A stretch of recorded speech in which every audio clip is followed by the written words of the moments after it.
On February 21, 2025, a team of trusted employees looked at a secure screen, verified the data, and signed a transaction. It looked perfect. It looked routine, but hidden behind those pixels was a trap that drained $1.5 billion in Ethereum. By the time they realized what happened, the money was already moving through thousands of wallets, controlled by North Korea's Lazarus group. This wasn't a hack in the code, it was a hack of reality, and here is exactly how they did it.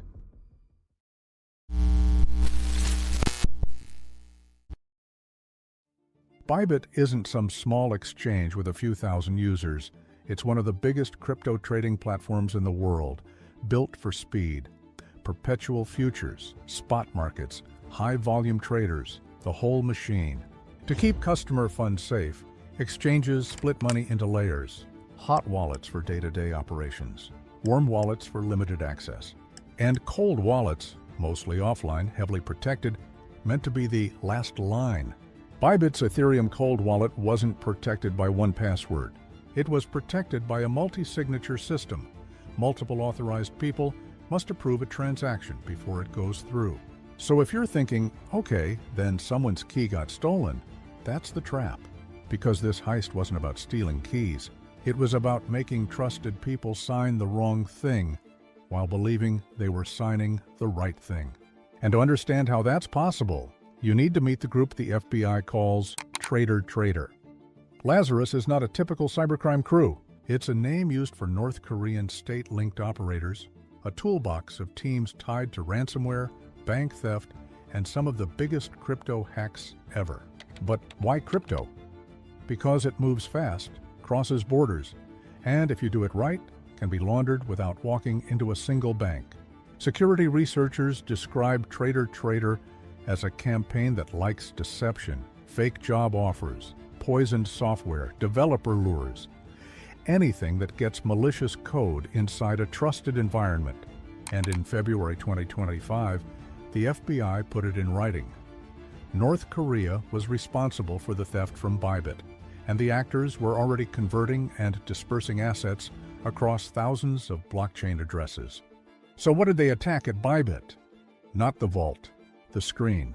Because in 2025 finance, the screen is the vault door.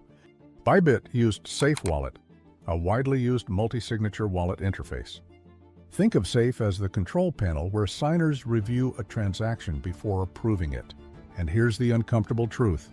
In modern crypto operations, the control panel is often a web interface, a website, a bundle of JavaScript files, a pretty layer of information that tells you what you're about to sign. If an attacker can change what you see on that screen, they don't need to crack your cryptography. They just need you to click.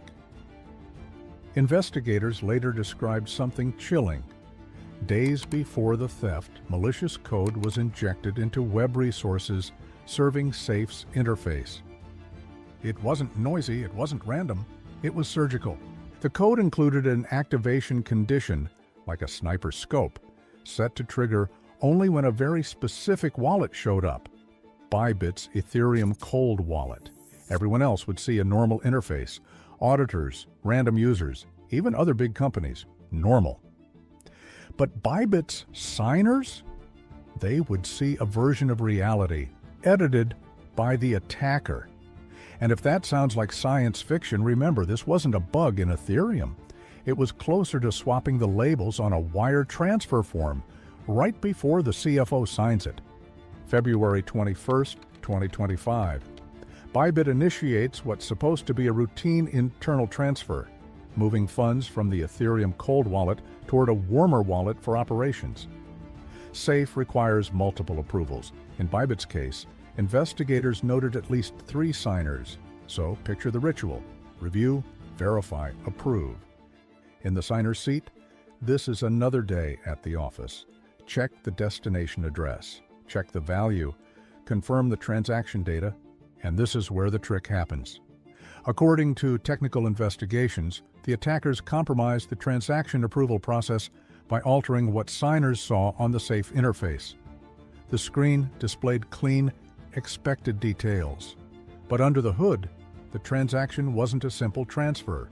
it was a hostile takeover. The signers unknowingly approved a request that changed control of the cold wallet's smart contract. And once control changed hands, the rest was brutally simple. The attackers executed a function that swept the entire balance out to an attacker-controlled address. In minutes, roughly 401,000 ETH drained away, valued around $1.5 billion at the time. Then, as if the crime scene cleaned itself, investigators reported the malicious code was removed from the interface shortly after the theft, within minutes, making the attack harder to replay and harder to trace. So if you're wondering, how can multi-signature fail like that? Here's the answer. Multi-signature protects you from a stolen key. It doesn't protect you from a stolen reality.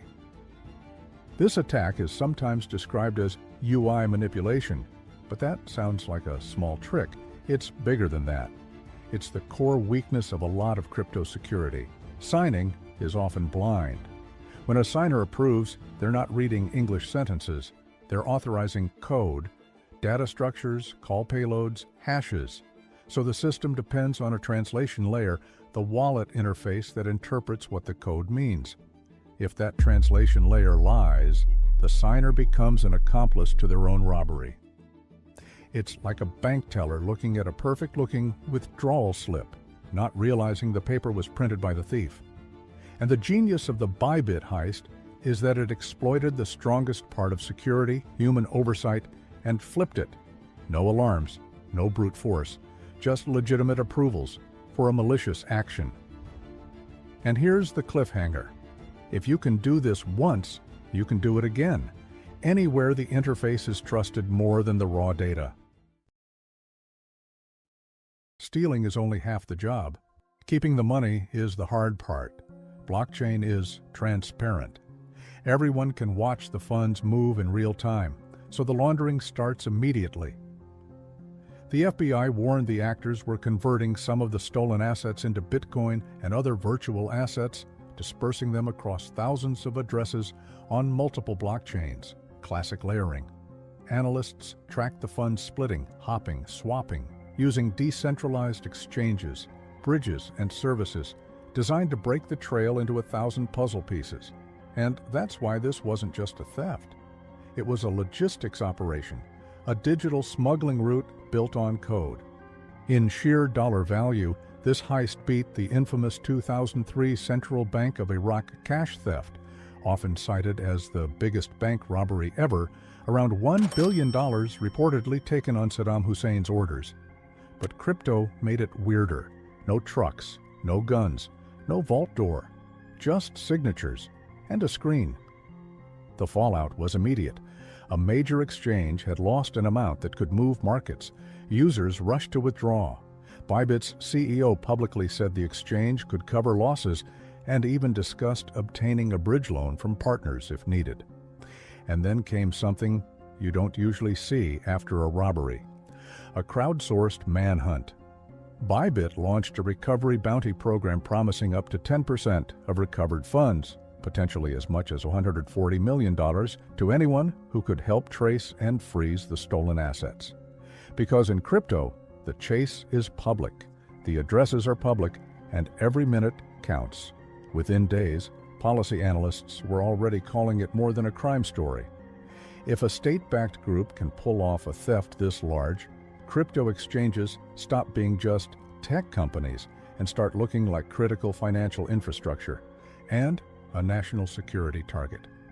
In the U.S., it poured gasoline on debates about custody standards, mandatory incident reporting, and how much regulation is protection versus permission. The Bybit heist is a warning shot for the next era of finance. We spent years asking, can crypto be hacked? But that's the wrong question.